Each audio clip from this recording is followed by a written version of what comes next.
My name is Vanessa, but you can call me V. And, thank you if you've stuck around this whole time. And if you're new, then hi. I've been gone a while, and I'm glad to be back. Quick explanation why. Mental health issues. Yeah, that's it. But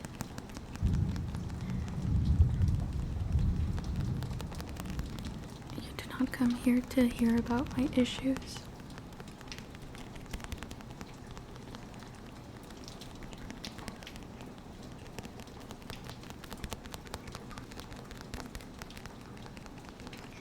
You come here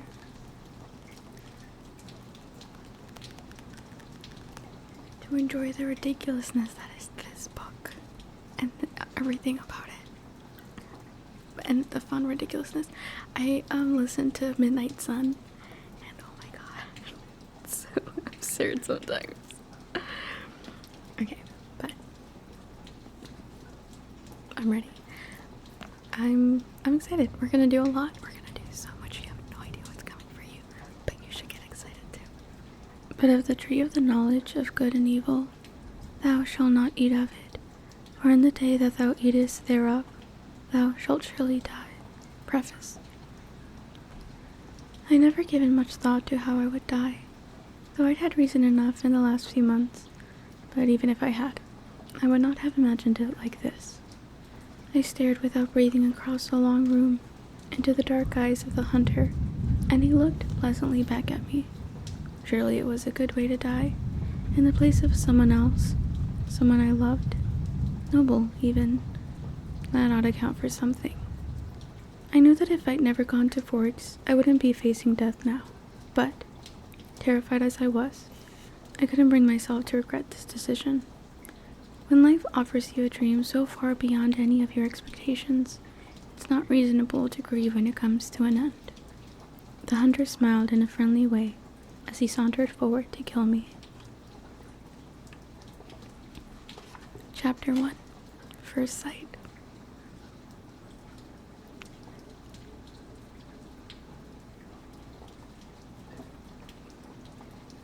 My mother drove me to the airport with the windows rolled down. It was 75 degrees in Phoenix, the sky a perfect, cloudless blue. I was wearing my favorite shirt, sleeveless, white eyelet lace. I was wearing it as a farewell gesture. My carry-on item was a parka. In the Olympic Peninsula of Northwest Washington State, a small town named Forks exists under a near constant cover of clouds. It rains on this inconsequential town more than any other place in the United States of America. It was from this town and its gloomy, omnipresent shade that my mother escaped with me when I was only a few months old. It was in this town that I'd been compelled to spend a month every summer until I was 14. That was the year I finally put my foot down. These past 3 summers, my dad, Charlie, vacationed with me in California for 2 weeks instead. It was to Forks that I now exiled myself, an action that I took with great horror. I detested Forks. I loved Phoenix. I loved the sun and the blistering heat. I loved the vigorous, sprawling city. Bella, my mom said to me, the last of 1,000 times before I got on the plane, you don't have to do this. My mom looks like me, except with short hair and laugh lines. I felt a spasm of panic as I stared at her wide, childlike eyes. How could I leave my loving, erratic, harebrained mother to fend for herself? Of course she had Phil now, so the bills would probably get paid. There would be food in the refrigerator, gas in her car, and someone to call when she got lost, but still. I want to go, I lied. I'd always been a bad liar, but I'd been saying this lie so frequently lately that it sounded almost convincing now. Tell Charlie I said hi. I will. I'll see you soon, she insisted. You can come home whenever you want. I'll come right back as soon as you need me.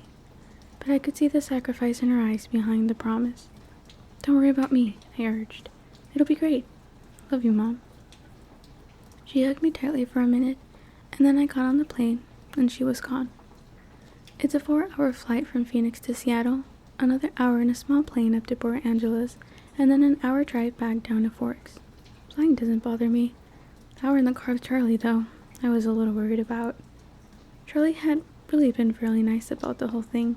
He seemed genuinely pleased that I was coming to live with him for the first time with any degree of permanence. He'd already gotten me registered for high school and was going to help me get a car. But it was sure to be awkward with Charlie. Neither of us was what anyone would call verbose, and I didn't know what there was to say regardless. I know he was more than a little confused by my decision. Like my mother before me, I hadn't made a secret of my distaste for Forks. When I landed in Port Angeles, it was raining. I didn't see it as an omen, just unavoidable. I'd already said my goodbyes to the sun. Charlie was waiting for me with the cruiser. This I was expecting too. Charlie is police chief swan to the good people of Forks.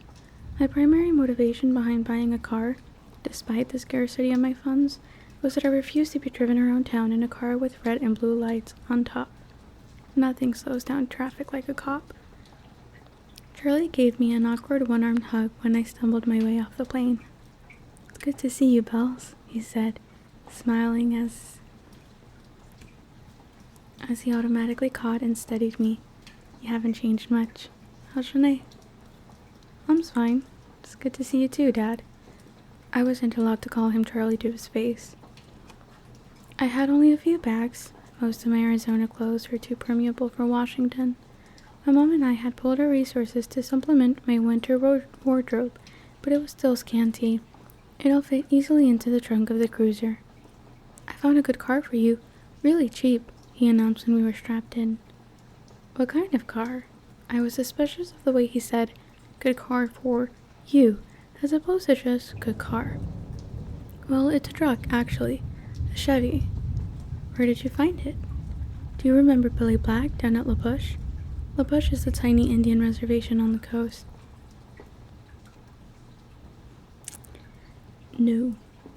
"He used to go fishing with us during the summer," Charlie prompted. That would explain why I didn't remember him. I do a good job of blocking painful, unnecessary things from my memory. "He's in a wheelchair now," Charlie continued when I didn't respond, "so he can't drive anymore, and he offered to sell me his truck cheap." "What year is it?" I could see from his change of expression that this was the question he was hoping I wouldn't ask. "Well, Billy's done a lot of work on the engine. It's only a few years old, really." I hope he didn't think so little of me as to believe I would give up that easily. "When did he buy it?" "He bought it in 1984, I think." "Did he buy it new?" "Well, no. I think it was new in the early 60s or late 50s at the earliest," he admitted sheepishly. "Dad, I don't really know anything about cars. I wouldn't be able to fix it if anything went wrong, and I couldn't afford a mechanic." "Really, Bella, the thing runs great. They don't build them like that anymore." The thing, I thought to myself. It had possibilities, as a nickname at the very least. How cheap is cheap? After all, that was the part I couldn't compromise on. "Well, honey, I kind of already bought it for you, as a homecoming gift." Charlie peeked sideways at me with a hopeful expression. "Wow, free?" "You didn't need to do that, Dad. I was going to buy myself a car." "I don't mind. I want you to be happy here." He was looking ahead at the road when he said this.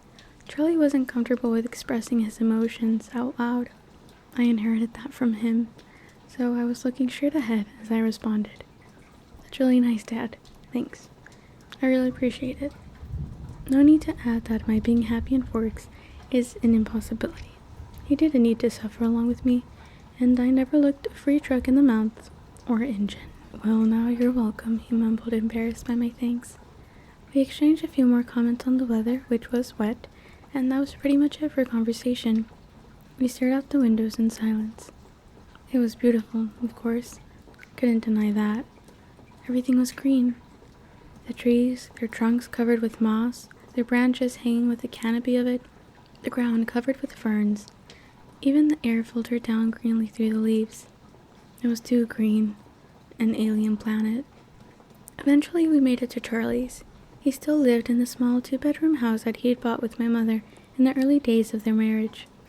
Those were the only kind of days their marriage had. The early ones. There, Parked down the street in front of the house that never changed was my new to me, truck. It was a faded red color with big, rounded fenders and a bulbous cab. To my intense surprise, I loved it. I didn't know if it would run, but I could see myself in it. Plus, it was one of those solid iron affairs that never gets damaged. The kind you see at the scene of an accident. Paint unscratched, surrounded by the pieces of the foreign car it had destroyed. Wow, Dad, I love it. Thanks. Now my horrific day tomorrow would be just that much less dreadful. I wouldn't be faced with the choice of either walking 2 miles in the rain to school or accepting a ride in the Chief's cruiser. I'm glad you like it, Charlie said gruffly, embarrassed again. It took only one trip to get all my stuff upstairs. I got the west bedroom that faced out over the front yard. The room was familiar. It had belonged to me since I was born. I really envy Charlie. Like, you don't understand. I think he has, except for the heartache, I think he's probably one of the most peaceful human beings to, live. Especially in a book. Imagínate, he's just, chilling at home by himself in, rainy forks with a nice, steady job, He watches his games on the TV and goes to fish with his friends. Bro. The room was familiar. It had belonged to me since I was born. The wooden floor, the light blue walls, the peaked ceiling, the yellowed lace curtains around the window.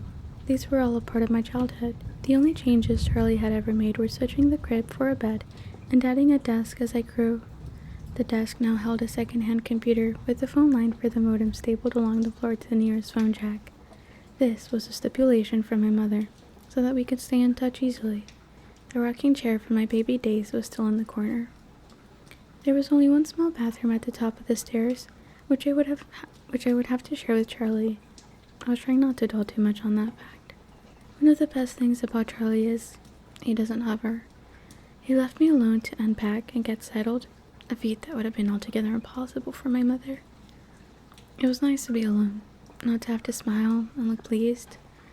A relief to stare dejectedly out the window at the shooting rain, just let a few tears escape. I wasn't in the mood to go on a real crying jag.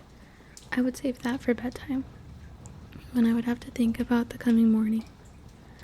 Forks High School had a frightening total of only 58 students. There were more than 700 people in my junior class alone back home. All of the kids here had grown up together. Their grandparents had been toddlers together.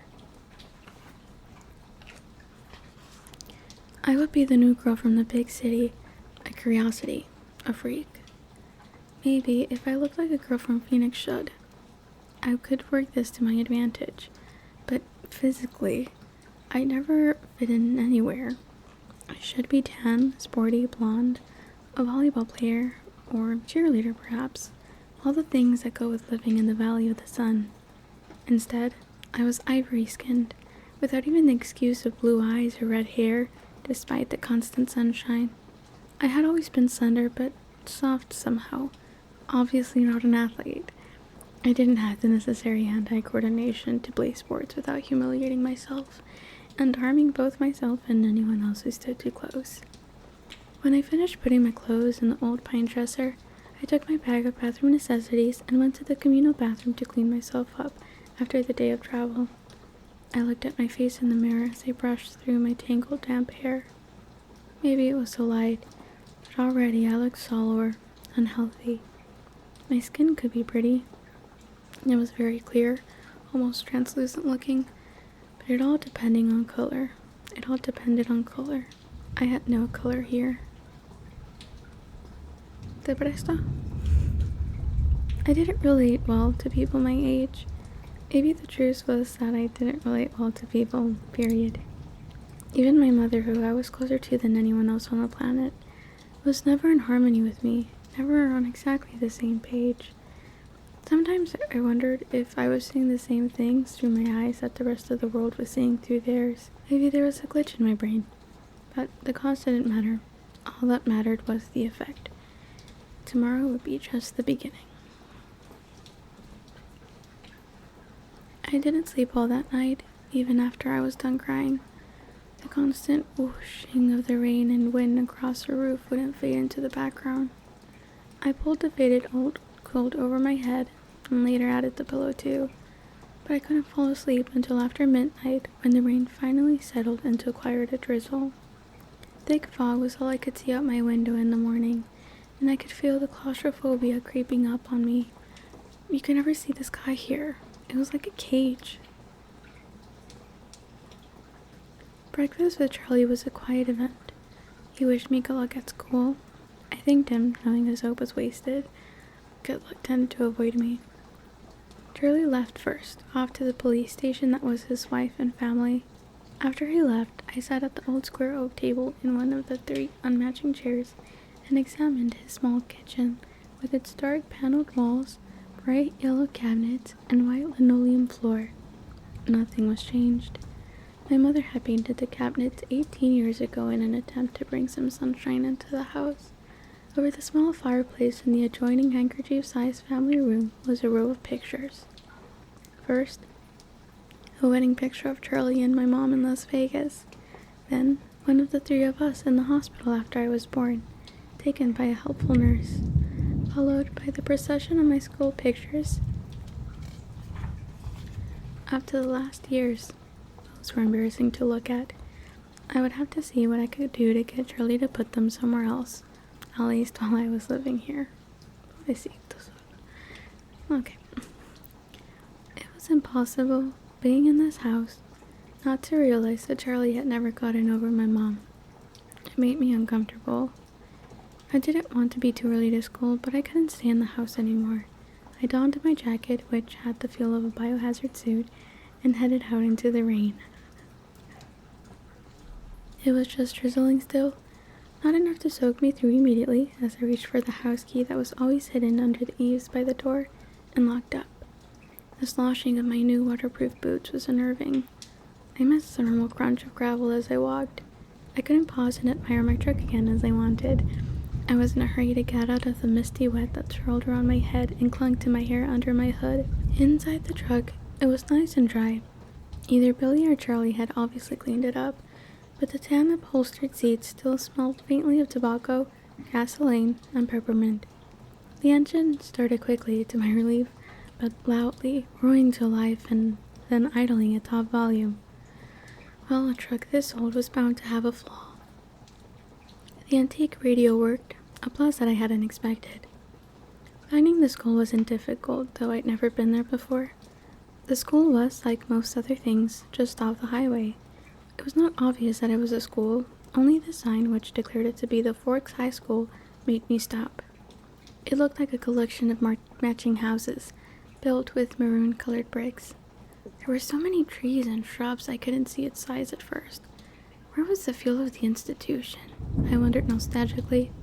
Where were the chain-link fences, the metal detectors? I parked in front of the first building, which had a small sign over the door reading front. Can you imagine other countries reading that line and be like, what is wrong with you? What do you mean you have metal detectors at school? Which had a small sign over the door reading front office.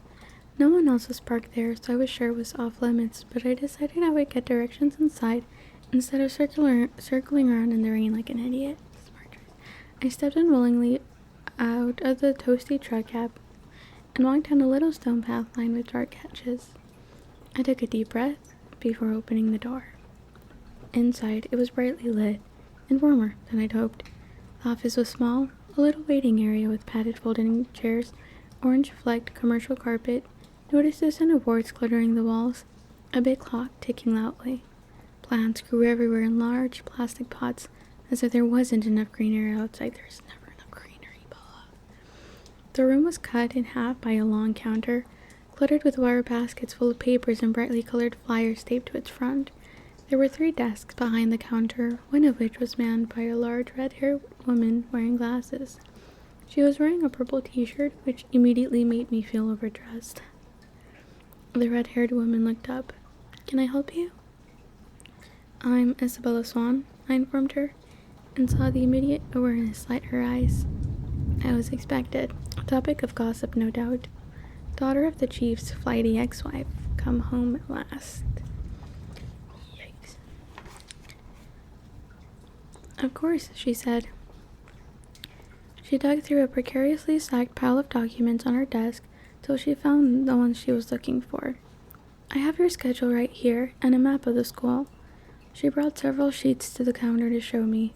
She went through my classes for me, highlighting the best route to each on the map, and gave me a slip to have each teacher sign, which I was to bring back at the end of the day. She smiled at me and hoped, like Charlie, that I would like it here in Forks. I smiled back as convincingly as I could. When I went back out to my truck, other students were starting to arrive. I drove around the school, following the line of traffic. I was glad to see that most of the cars were older, like mine, nothing flashy. At home, I lived in one of the few lower-income neighborhoods that were included in the Paradise Valley district. It was a common thing to see a new Mercedes or Porsche in the student lot. The nicest car here was the shiny Volvo, and it stood out, though I cut the engine as soon as I was in a spot so that the thunderous volume wouldn't draw attention to me. I looked at the map in the truck, trying to memorize it now. Hopefully, I wouldn't have to walk around with it in front of my nose all day. Hopefully, I wouldn't have to walk around with it stuck in front of my nose all day. I stuffed everything in my bag, slung the strap over my shoulder, and sucked in a huge breath. I can do this, I lied to myself feebly. No one was going to bite me. I finally exhaled and stepped out of the truck. I kept my face pulled back into my hood as I walked to the sidewalk crowded with teenagers. My plain black jacket didn't stand out, I noticed with relief. Once I got around the cafeteria, Building 3 was easy to spot. A large black 3 was painted on a white square on the east corner. I felt my breathing gradually creeping toward hyperventilation as I approached the door. I tried holding my breath as I followed 2 unisex raincoats through the door. The classroom was small. The people in front of me stopped just inside the door to hang up their coats on a long row of hooks. I copied them. There were 2 girls, one a porcelain-colored blonde, the other also pale with light brown hair. At least my skin wouldn't be a standout here. I took the slip up to the teacher, a tall, balding man whose desk had a nameplate identifying him as Mr. Mason. He cocked at me when he saw my name. Not an encouraging response, and of course I flushed tomato red. But at least he sent me to an empty desk at the back without introducing me to the class.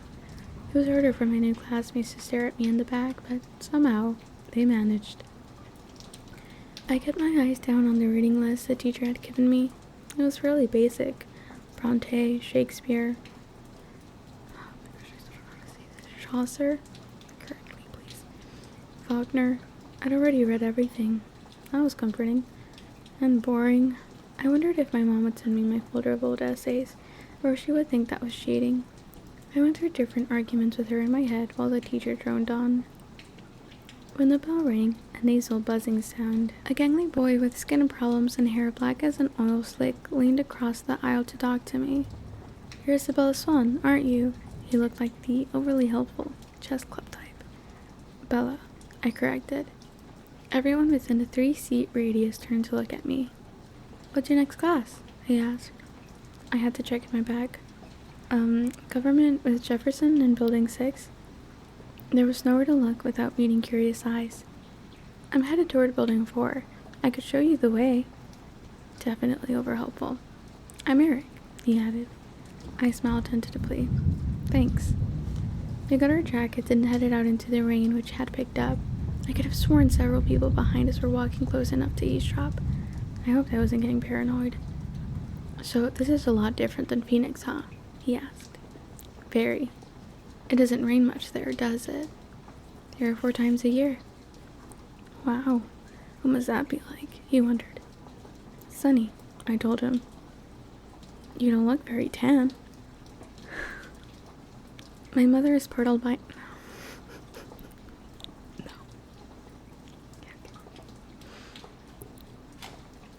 He studied my face apprehensively, and I sighed. It looked like clouds and a sense of humor didn't mix. A few months of this, and I'd forget how to use sarcasm. That's such a bad joke. We walked back around the cafeteria to the south buildings by the gym. Eric walked me right to the door, though it was clearly marked. Well, good luck, he said as I touched the handle. Maybe we'll have some other classes together. He sounded hopeful. So sorry about my cat. I smiled at him vaguely and went inside. The rest of the morning passed in about the same fashion. My trigonometry teacher, Mr. Werner, who I would have hated anyway just because of the subject he taught, was the only one who made me stand in front of the class and introduce myself. I stammered, blushed, and tripped over my own boots on the way to my seat. After 2 classes, I started to recognize several of the faces in each class. There was always someone braver than the others who would introduce themselves and ask me questions about how I was liking forks. I tried to be diplomatic, but mostly I just lied a lot. At least I never needed the map. One girl sat next to me in both trig and Spanish, and she walked with me to the cafeteria for lunch. She was tiny, several inches shorter than my 5'4", but her wildly curly dark hair made up a lot of the difference between our heights. I couldn't remember her name, so I smiled and nodded as she prattled about teachers and classes. I didn't try to keep up. We sat at the end of a full table with several of her friends who she introduced to me. I forgot all their names as soon as she spoke them. I do that too. It's annoying. They seemed impressed by her bravery in speaking to me. The boy from English, Eric, waved at me from across the room. He was there, sitting in the lunchroom, trying to make conversation with 7 curious strangers that I first saw them. They were sitting in the corner of the cafeteria, as far away from where I sat as possible in the long room. There were 5 of them. They weren't talking and they weren't eating, though they each had a tray of untouched food in front of them. They weren't gawking at me, unlike most of the other students, so it was safe to stare at them without fear of meeting an excessively interested pair of eyes. But it was none of these things that caught and held my attention. They didn't look anything alike. Of the 3 boys, one was big, muscled like a serious weightlifter, with dark, curly hair. Another was taller, leaner, but still muscular and honey blonde. The last was lanky, less bulky, with untidy bronze-colored hair. He was more boyish than the others, who looked like they could be in college or even teachers here rather than students. The girls were opposites. The tall one was statuesque. She had a beautiful figure, the kind you saw on the cover of the Sports Illustrated swimsuit issue, the kind that made every girl around her take a hit on her self-esteem just by being in the same room. Her hair was golden, gently waving to the middle of her back. The short girl was pixie-like, thin in the extreme with small features. Her hair was a deep black, cropped short and pointing in every direction, and yet they were all exactly alike. Every one of them was chalky pale, the palest of all the students living in this sunless town, paler than me, the albino. They all had very dark eyes despite their range in hair tones. They also had dark shadows under those eyes, purplish, bruise-like shadows, as if they were all suffering from a sleepless night or almost done recovering from a broken nose. Though their noses, all their features were straight, perfect, angular. But all this is not why I couldn't look away. I stared because her faces, so different, so similar, were all devastatingly, inhumanly beautiful. They were faces you never expected to see except perhaps on the airbrushed pages of a fashion magazine, or painted by an old master as the face of an angel. It was hard to decide who was the most beautiful. Maybe the perfect blonde girl, or the bronze-haired boy.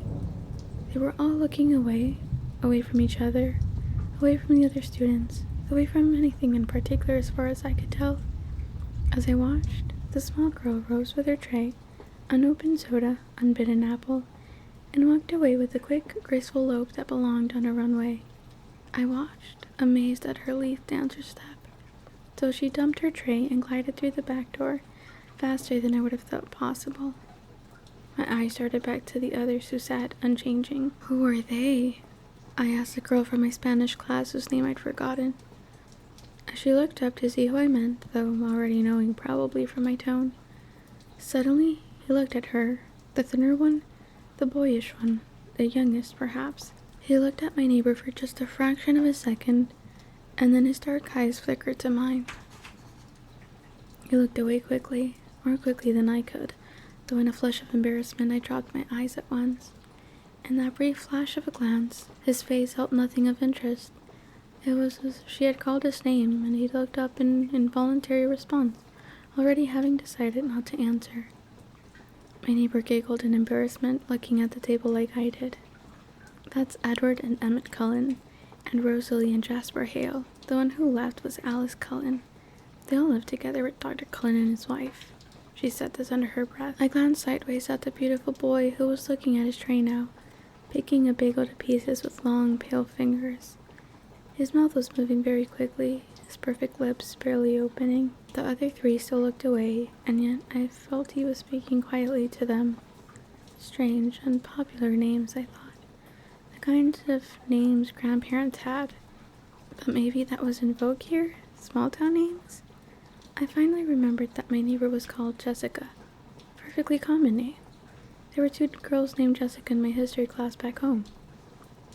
They are very nice looking. I struggled with the conspicuous understatement. Yes, Jessica agreed with another giggle. They're all together, though. Emmett and Rosalie and Jasper and Alice, and they live together. Her voice held all the shock and condemnation of the small town, I thought critically. But if I was being honest, I had to admit that even in Phoenix, it would cause gossip. Which ones are the Cullens? I asked. They don't look related. Oh, they're not. Dr. Cullen is really young, in his 20s or early 30s. They're all adopted. The Hales are brother and sister, twins, the Blondes, and their foster children. They look a little old for foster children. They are now. Jasper and Rosalie are both 18, but they've been with Mrs. Cullen since they were 8. She's their aunt or something like that. That's really kind of nice for them to take care of all those kids like that when they're so young and everything. I guess so, Jessica admitted reluctantly, and I got the impression that she didn't like the doctor and his wife for some reason. For the glances she was throwing at their adopted children, I would presume the reason was jealousy. I think that Mrs. Cullen can't have any kids, though, she added as if that lessened their kindness. Throughout all this conversation, my eyes flickered again and again to the table where the strange family sat. They continued to look at the walls and not eat. Have they always lived in Forks? I asked. Surely I would have noticed them on one of my summers here. No, she said in a voice that implied it should be obvious, even to a new arrival like me. They just moved down 2 years ago from somewhere in Alaska. I felt a surge of pity and relief. Pity because, as beautiful as they were outsiders, clearly not accepted. Relief that I wasn't the only newcomer here, and certainly not the most interesting by any standard. As I examined them, the youngest, one of the Cullens, looked up and met my gaze, this time with evident curiosity in his expression. As I looked swiftly away, it seemed to me that his glance held some kind of unmet expectation. Which one is the boy with the reddish brown hair? I asked. I peeked at him from the corner of my eye, and he was still staring at me, but not gawking like the other students had today. He had a slightly frustrated expression. I looked down again. That's Edward. He's gorgeous, of course, but don't waste your time. He doesn't date. Apparently none of the girls here are good looking enough for him. She sniffed. A clear case of sour grapes. I wondered when he'd turn her down. I bit my lip to hide my smile.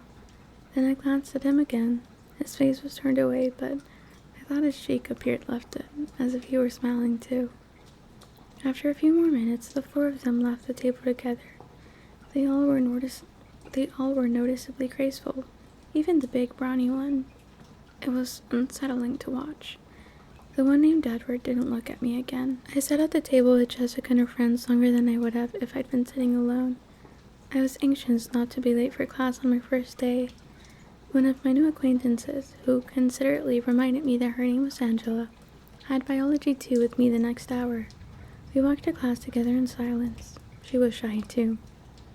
When we entered the classroom, Angela went to sit at a black-topped lab table exactly like the ones I was used to. She already had a neighbor. In fact, all the tables were filled but one. Next to the center aisle, I recognized Edward Cullen by his unusual hair, sitting next to that single open seat.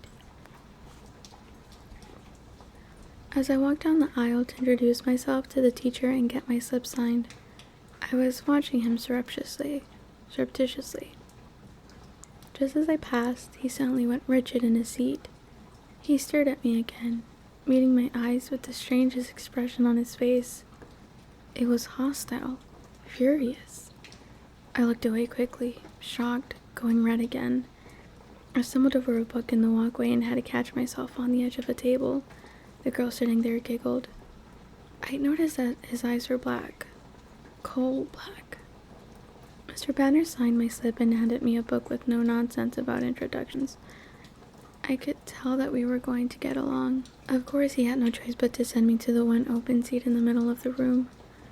I kept my eyes down as I went to sit by him, bewildered by the antagonistic stare he'd given me.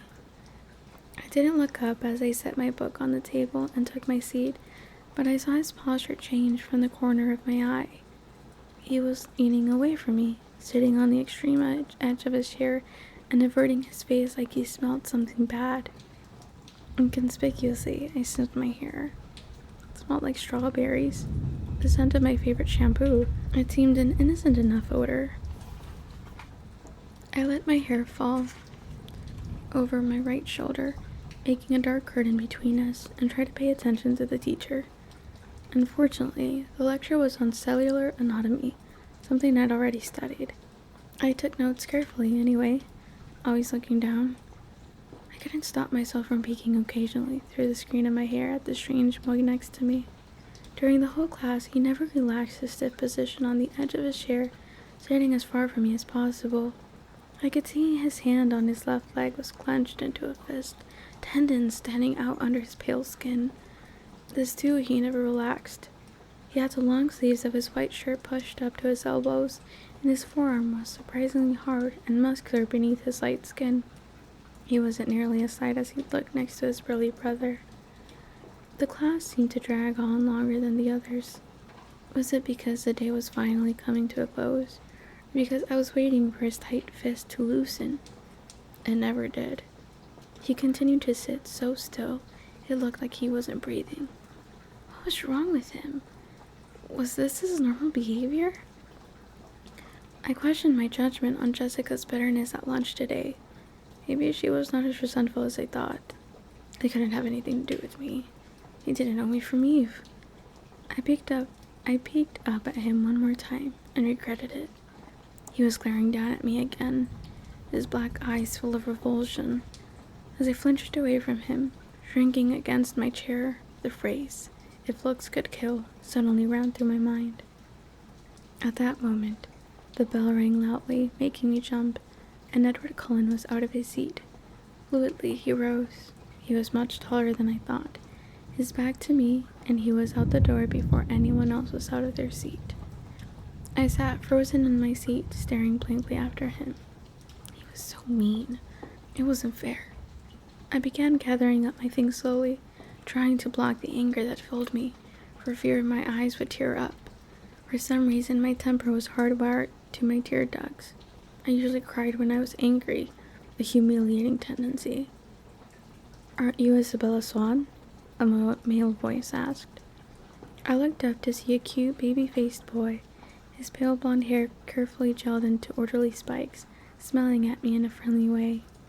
He obviously didn't think I smelled bad. "Bella," I corrected him with a smile. "I'm Mike." "Hi, Mike. Do you need any help finding your next class?" "I'm headed to the gym, actually. I think I can find it." "That's my next class, too."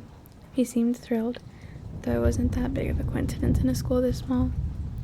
We walked to class together. He was a chatterer. He supplied most of the conversation, which made it easy for me. He had lived in California till he was 10, so he knew how I felt about the sun. It turned out he was in my English class also. He was the nicest person I'd met today. But as we were entering the gym, he asked, "So, did you stab Edward Cullen with a pencil or what? I've never seen him act like that."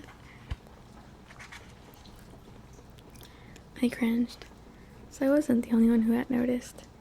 And apparently that wasn't Edward Cullen's usual behavior. I decided to play dumb. Was that the boy I sat next to in biology? I answered artlessly. Yes, he said. He looked like he was in pain or something. I don't know, I responded. I never spoke to him. He's your weird guy. Mike lingered by me instead of heading to the dressing room. If I were lucky enough to sit by you, I would have talked to you. I smiled at him before walking through the girls' locker room door.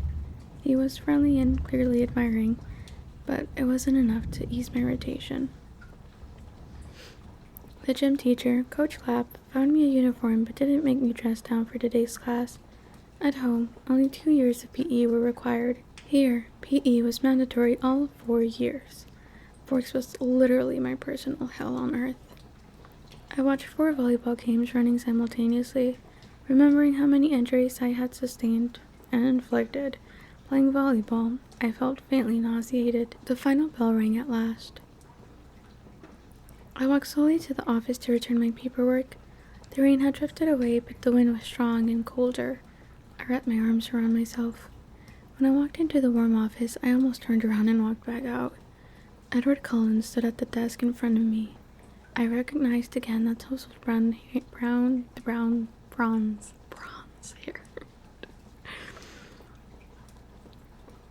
Edward Cullen stood at the desk in front of me. I recognized again that tousled bronze hair. I keep calling this brown. He didn't appear to notice the sound of my entrance. I stood pressed against the back wall, waiting for the receptionist to be free. He was arguing with her in a low, attractive voice. I quickly picked up the gist of the argument. He was trying to trade from 6-hour biology to another time. Any other time. I just couldn't believe that this was about me. It had to be something else, something that happened before I entered the biology room. The look on his face must have been about another aggravation entirely. It was impossible that this stranger could take such a sudden, intense dislike to me.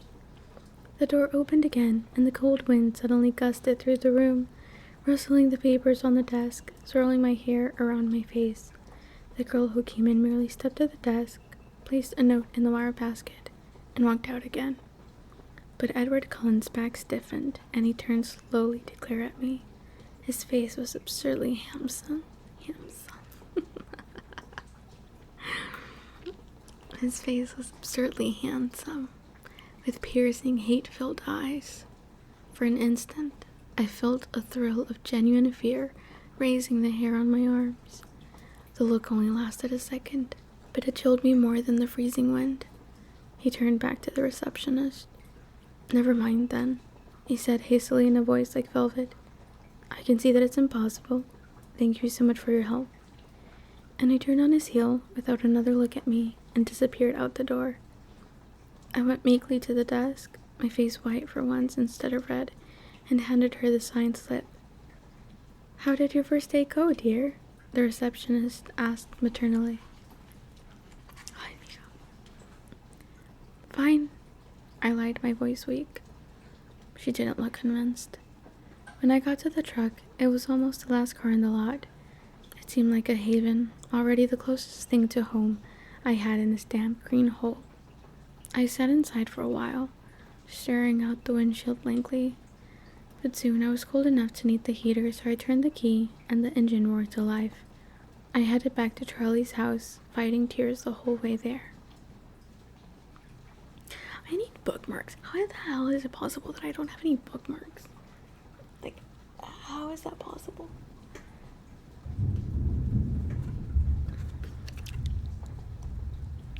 This is a thing. We're gonna use this.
I'm actually gonna record